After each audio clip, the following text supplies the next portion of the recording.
Sekarang muncul pertanyaan, Yesus yang berdua itu dalam keberadaan sebagai apa?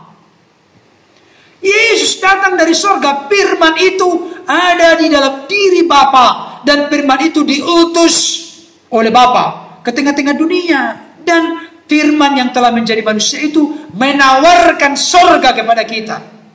Dia yang datang dari sorga, dia pemilik penguasa sorga, dan dia menjanjikan sorga kepada orang-orang di tengah-tengah dunia ini. Saya mau tanya, yakin gak masuk sorga? Halo, selamat datang di channel saya. Sebelum lanjut ke video, mohon di subscribe dan jangan lupa tekan loncengnya ya. Selamat menonton. Sekarang muncul pertanyaan, Yesus yang berdua itu dalam keberadaan sebagai apa? Dalam keberadaannya sebagai manusia. Yesus yang mati itu dalam keberadaannya sebagai manusia. Makanya 1 Petrus 3:18 berkata, dia yang dibunuh dalam keadaannya sebagai manusia. Yang ilahi tidak mungkin mati. Jadi kalau Yahya Oloni mengatakan, kok Tuhan mati? Tuhan Yesus yang mati dalam keberadaannya sebagai manusia. Dan sebutan Tuhan di situ adalah gelar jabatan kepenguasaan yang dilimpah kuasakan oleh Bapa kepadanya. Dan nanti di dalam 1 Korintus 15 ada masanya, saatnya kalau sudah seluruh kerajaan dan kuasa diletakkan di bawah kaki Kristus, maka Kristus pun akan sujud menyerahkan segala sesuatunya kepada Bapa, supaya Allah menjadi semua di dalam semua. Jadi kalau saya melihat saudara-saudara, ada banyak orang meninggalkan kekristenan oleh karena perkara ini, karena memang tidak mengerti duinatur Kristus.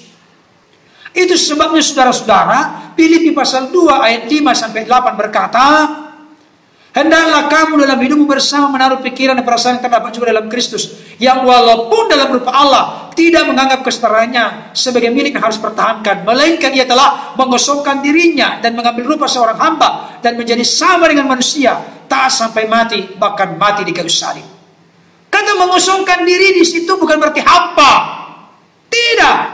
Dia membatasi dirinya. Karena apa? Karena keilahiannya itu ada di dalam kemanusiaannya itu.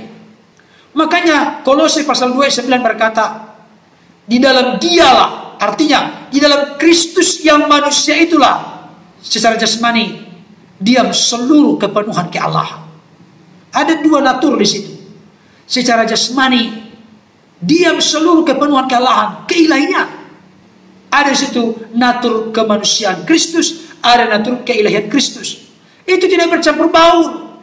Kalau sampai itu bercampur baur, saya jamin 100% tidak mungkin bisa dipaku.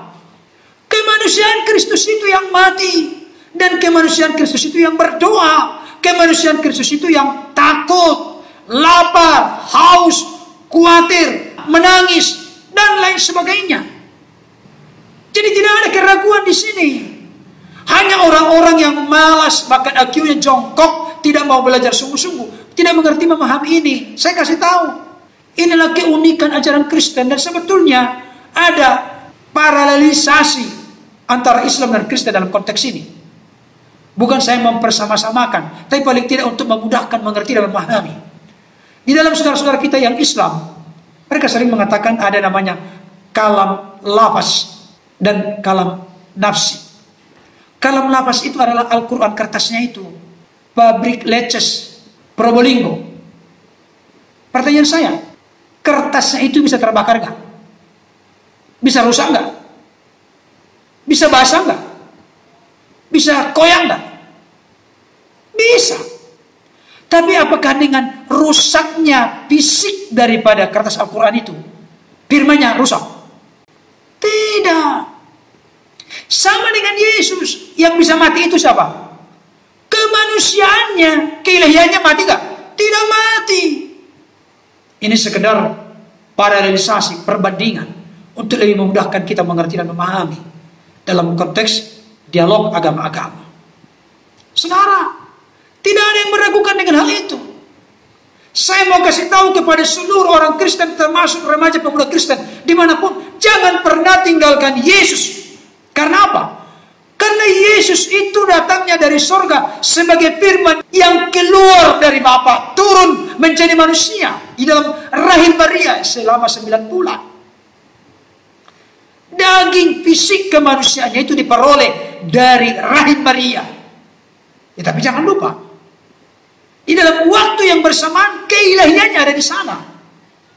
Ada orang berkata begini, kalau si A sudah menjadi domba, berarti si A nya tidak ada, dombanya tinggal. Saya kasih tahu, itu kalau manusia.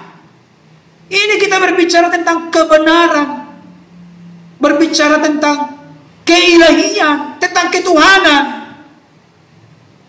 Contoh praktislah. Apakah ketika saya berkata-kata dan dituliskan dalam sebuah buku, apakah kata-kata saya sudah habis? Tidak. Dengan maksud dan tujuan penyelamatan, firman itu diutus oleh Bapa ke tengah-tengah dunia untuk bisa menjelma menjadi manusia, dikandung di rahim Maria, dilahirkan selama 33,5 tahun ada di tengah-tengah dunia ini, kurang lebih 2000 tahun yang lalu, untuk mengerjakan penebusan penyelamatan manusia dari dosa, dari kematian, dan dari jeratan kuasa iblis. Itu maksud dan tujuannya.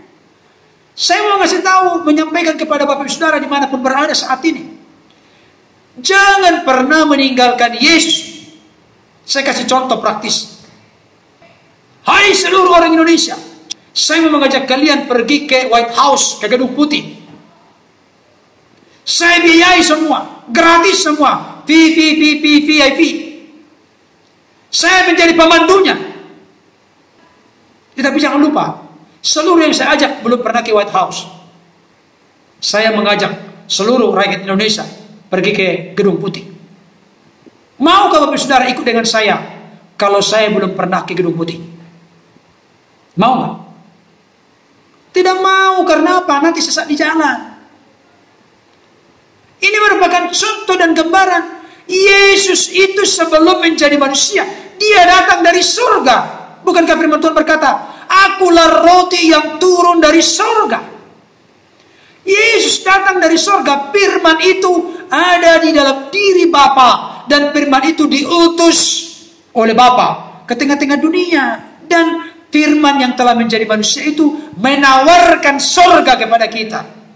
Dia yang datang dari surga, dia pemilik penguasa surga, dan dia menjanjikan surga kepada orang-orang tengah-tengah dunia ini. Saya mau tanya, yakin gak masuk surga? Yakin. Apalagi Yesus telah berkata, akulah jalan, kebenaran, dan hidup. Tidak ada seorang pun yang sampai kepada Bapa kalau tidak melalui aku. Jalan ke surga itu melalui Kristus. Saya kasih tahu Bapak Ibu Saudara, akulah jalan, bukan jalan-jalan, bukan jamak, tapi tunggal. Akulah kebenaran, tunggal bukan jamak, dan hidup, tunggal bukan jamak. Tidak ada seorang pun yang sampai kepada Bapa kalau tidak melalui aku. Jadi keselamatan itu terjadi sampai ke surga, sampai ke tahta Bapa terjadi oleh karena melalui Kristus. Dan Kristus yang berkata demikianlah telah mati di kayu salib untuk membebaskan kita, untuk membebaskan dan menebus kita dari dosa, kematian, dan juga dari jeratan kuasa iblis. Apalagi di dalam Kisah Para Rasul pasal 4 ayat 12 dikatakan, dan keselamatan tidak ada di bawah kolong langit ini di dalam siapapun juga selain di dalam nama Kristus yang olehnya kita dapat diselamatkan. Tidak ada nama lain manusia dapat diselamatkan selain di dalam nama Yesus Kristus yang adalah Tuhan dan Juru Selamat kita. Jadi saudara-saudara, terjawab sudah. Sebutan Tuhan bagi Yesus adalah gelar jabatan kepenguasaan. Eksistensi Yesus sebagai yang ilahi, di mana Yesus pernah berkata, sebelum Abraham ada, aku sudah ada. Yesus yang manusia itu mengatakan itu. Artinya apa? Berarti eksistensi Yesus di situ ada dua, kemanusiaan dan keilahian. Dan jangan lupa, Bapa lebih besar daripada aku. Jadi itu berbicara tentang kemanusiaan Yesus. Tidak ada keraguan bagi orang Kristen mengerti, memahami ini. Kalau ada yang masih ragu-ragu, iya, saya mau tegaskan saat ini, pahami ayat firman Tuhan sesuai dengan konteks. Kenapa? Kadang-kala Yesus berkata dalam eksistensi keberadaan sebagai manusia, di sisi lain Yesus berkata dalam eksistensi keberadaan sebagai yang ilahi. Sebagai contoh, orang-orang Yahudi pernah mau melempar Yesus dengan batu. Karena apa? Karena Yesus berkata, aku dan Bapa adalah satu. Dengan demikian, menurut orang-orang Yahudi, Yesus menyamakan dirinya dengan Allah dengan menyebut bahwa Allah adalah Bapaknya. Itu anak. Anak itu adalah sebutan lain dari firman Allah. Firman Allah, memang eksistensi Yesus sebagai firman Allah adalah Allah karena dia berada dalam diri Allah. Sekarang begini, yang kedua sebelum saya selesaikan ini. Ada lagi kutipan dari wawancara Ustadz Samsul Arifin Nababan kepada Ibu Tere Pardede. Ada situ disebutkan, Eloi, Eloi lama sabachthani. Kok Allah berteriak kepada Allah, Allah yang mana lagi? Saya mau kasih tahu ini salah kaprah yang besar. Kenapa?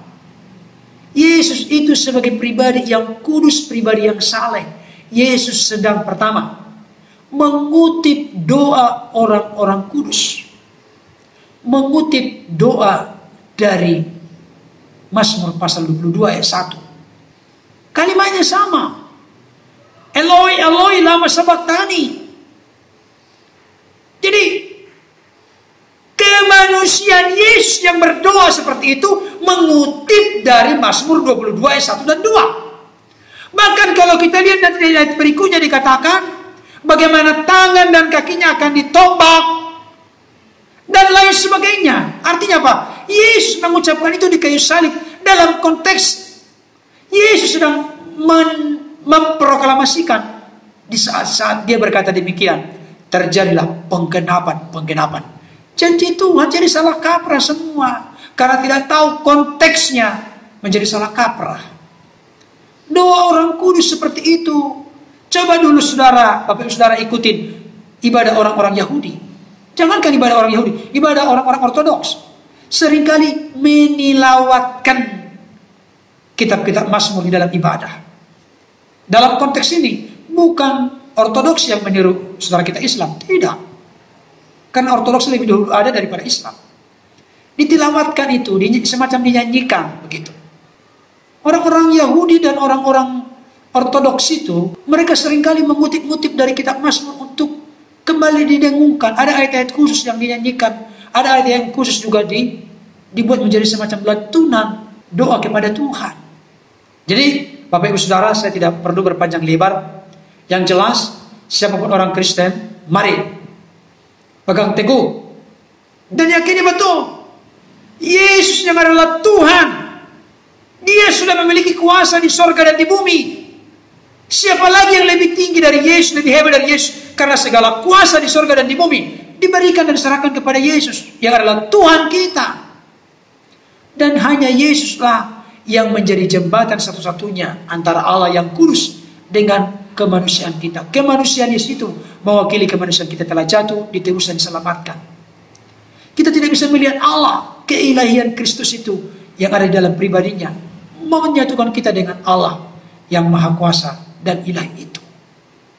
Jadi keyakinan keselamatan kita ini bukan mudah-mudahan tetapi pasti. Kiranya ulasan ini dapat meneguhkan, meyakinkan kita untuk tetap semakin setia mencintai dan mengasihi Tuhan. Terpujilah Tuhan kekal selama-lamanya. Amin. Terima kasih banyak sudah menonton. Jangan lupa di subscribe ya.